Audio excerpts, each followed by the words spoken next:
The first step is going to be duplicating our template folder that we previously created. And we're going to rename this version to quote-generator. And next, we're going to open that up in Visual Studio Code. And once inside, we're going to open up our three files, our index, our style, and our script files. And we'll remove that Explorer to give ourselves a little bit more space. So the first thing we're going to change is our page title from template. We're going to type in quote generator just to know that we've actually updated our template. We're going to save that. And if you see at the bottom here, there's a blue bar. We're going to press go live to use our live server extension. And you can see that the project has opened up. It's totally blank, but we can see that the page title has changed. Okay, awesome. The next step is we're going to go to the Hero Patterns website, heropatterns.com, in order to find our vector background. There are many different patterns to choose from, as you can see here, and you can customize your colors however you like. There is one in particular that I'm going to go for. It's my favorite one. It is the circuit board. It's kind of near the bottom here. And there it is.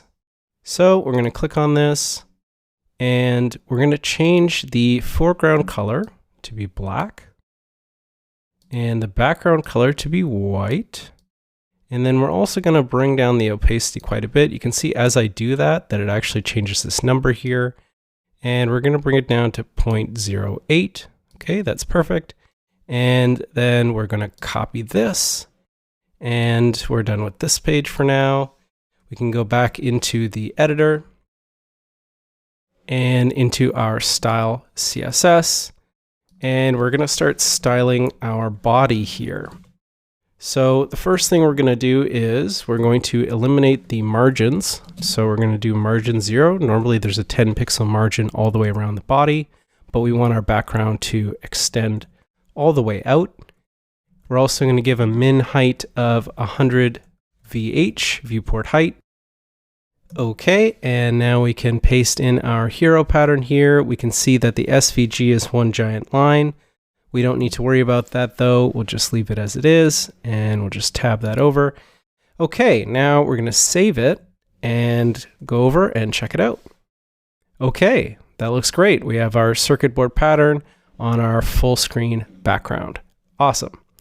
Next, we're going to go to Google Fonts to get a custom font. You can see that this site has changed a bit in recent weeks. I actually prefer the classic site, so I'm going to click up here, return to classic site.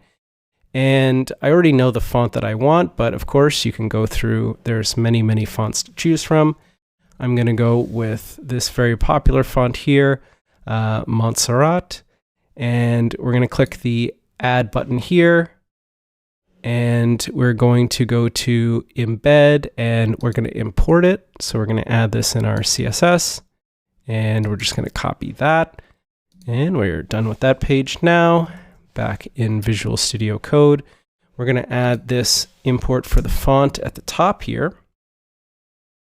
Okay, so we have that imported. And now we're going to actually add it into the body. So first, we want our font color to be black, so that it contrasts our white background. And now we can include the font family here. So we're going to add our Montserrat. And we'll also add a fallback of just sans serif.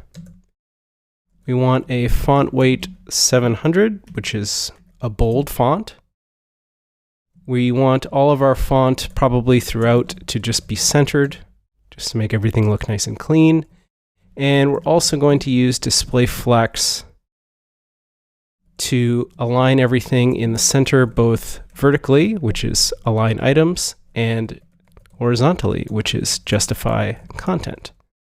Okay, we're going to save that.